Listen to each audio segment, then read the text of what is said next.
Bonjour tout le monde. Alors aujourd'hui je vais vous expliquer comment télécharger et utiliser l'application Focus To Do. Moi je l'utilise avec mes élèves pour les inciter à s'organiser le mieux possible, notamment lorsqu'ils travaillent à la maison pendant cette période d'enseignement à distance. Ça permet aux élèves à la fois de lister les tâches qu'ils ont à faire pour les cours, pour les différents cours, les devoirs, les leçons, etc. Et aussi d'utiliser la technique Pomodoro qui consiste à faire des petites séances de 25 minutes intensives de travail suivies d'une petite pause. Voilà, je trouve que c'est intéressant que cette application puisse allier les deux. Alors je vous montre comment la télécharger d'abord. Vous allez taper Focus To Do dans Google et vous allez obtenir le premier lien.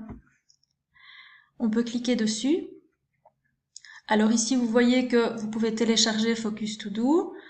Donc j'appuie sur Download. Vous avez plusieurs types de téléchargement, mais vous pouvez aussi le télécharger en tant qu'extension de Google Chrome. C'est la manière la plus simple et la moins qui prend le moins de place sur votre ordinateur. Donc voilà, c'est ce que j'ai fait moi personnellement. Vous pouvez voir que je l'ai déjà fait. Ici en haut, il est déjà installé en tant qu'extension de Google Chrome.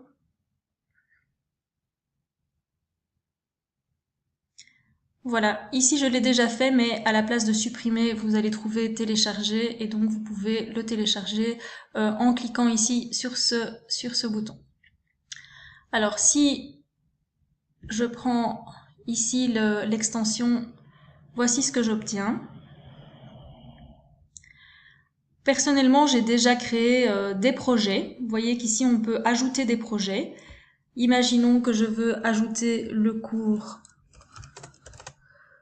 de morale. Vous choisissez une couleur. Voilà le cours de morale qui apparaît ici dans le cadre à gauche. Pour ce cours de morale, je peux ajouter des tâches. Donc ici dans la barre blanche, je peux venir ajouter le devoir et indiquer combien de temps va me prendre ce devoir. Je pense que ça va me prendre 2 Pomodoro, c'est-à-dire 2 fois 25 minutes. Hop, et puis j'appuie sur Enter pour encoder le devoir. Alors, je peux évidemment donner des informations supplémentaires. Donc si je reclique sur devoir, je vois apparaître ici un encadré à droite. Je peux donner une échéance à mon devoir. Donc imaginons que je dois faire ce devoir pour vendredi. Dans le projet, je peux changer éventuellement l'intitulé du projet si je me suis trompée en l'encodant. Je peux aussi me mettre un rappel, par exemple pour le 10. L'heure du rappel, c'est voilà 17h.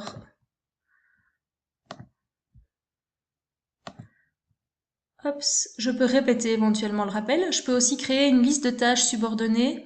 Donc je peux indiquer que dans mon devoir, je vais devoir faire une étape, 2 étapes, 3 étapes. C'est par exemple intéressant pour une leçon, si je veux étudier par partie. Et je peux ajouter aussi une note, comme par exemple le numéro de la page du devoir, etc., si je dois faire attention à quelque chose en particulier. Voilà, une fois que j'ai fait tout ça, mon devoir est créé. Je peux aller dans une autre, dans un autre projet et je vais par exemple encoder une évaluation sur la famille de mots. Alors, si je clique sur mon évaluation, je sais que l'évaluation, elle aura lieu jeudi ou lundi prochain. Alors, il faut que je revoie les préfixes et les suffixes. Il faut aussi que je revoie les homonymes, les paronymes, etc. Voilà, donc j'ai créé 2 sous-tâches au sein de ma tâche.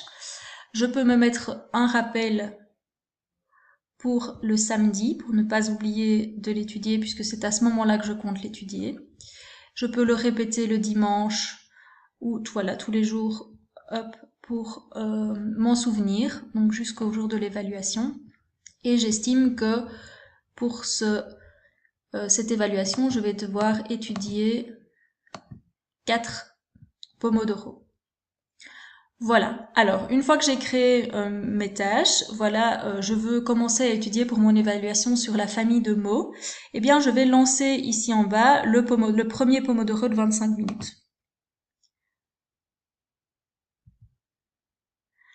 On peut le mettre en plein écran, ça permet de ne pas être dérangé par d'autres applications, des messages qui arriveraient sur l'ordinateur, etc. Ça peut aussi être téléchargeable sur le téléphone et ça permet de bloquer un petit peu les notifications qui arriveraient d'autres applications. Alors ça n'empêche pas les notifications d'arriver, donc il faut combiner avec soit une autre application de blocage, soit le mode avion éventuellement pour ne pas être dérangé pendant cette période de 25 minutes.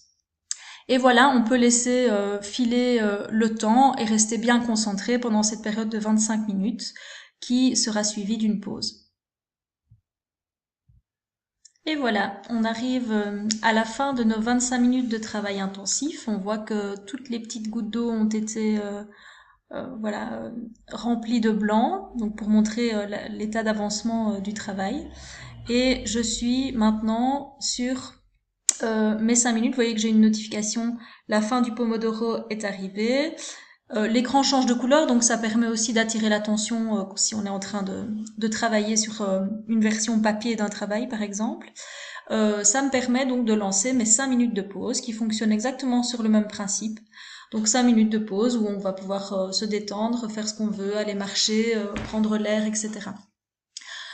Ça permet à des personnes qui ont vraiment du mal à rester concentrées longtemps de pouvoir avoir des objectifs plutôt courts, pas des objectifs d'une heure parce que ça semble un peu difficile pour des élèves qui ont du mal à se concentrer pendant un long laps de temps, surtout seuls chez eux avec personne pour leur dire de rester bien concentrés sur leur travail. Voilà donc comment ça fonctionne. Ici, voilà, je peux cliquer sur le petit V pour estimer que ma pause est terminée et que j'en ai pas besoin de plus. Il y a plein d'autres choses qu'on peut faire au niveau des paramètres. C'est-à-dire que si, par exemple, j'estime que pour moi c'est trop court ou trop long 25 minutes, je peux aller dans les paramètres, horloge de Pomodoro, et je peux modifier la durée du Pomodoro. Je peux aussi modifier la durée de la pause courte et de la pause longue et modifier l'intervalle entre les pauses longues. Je peux faire plein d'autres choses. Je peux prendre un compte premium qui va me donner accès à un peu plus de fonctionnalités. Je peux aussi changer la sonnerie de la fin du Pomodoro, la sonnerie de la fin du repos. Je peux voir ma gestion de projet ici dans les paramètres aussi. Donc je peux modifier les différents paramètres de mon compte. Hop, et je trouve aussi toutes les informations à propos de l'application. Je peux fermer ici et je reviens à ma page d'accueil. Je peux prévoir des choses pour aujourd'hui, des choses pour demain, des choses pour les jours à venir. Vous voyez qu'ici, moi, j'ai prévu des devoirs donc pour les jours suivants, donc je les retrouve ici dans à venir. Voilà, c'était une petite présentation de l'application Focus To Do qui, je pense, pourrait plaire à certains élèves, certains étudiants pour qui la version planning est un peu traditionnelle, version papier du planning ne parle pas trop et donc c'est une manière peut-être un peu plus amusante de planifier et d'organiser son travail sur le téléphone ou sur l'ordinateur. J'espère que ça pourra vous aider et je vous dis à bientôt.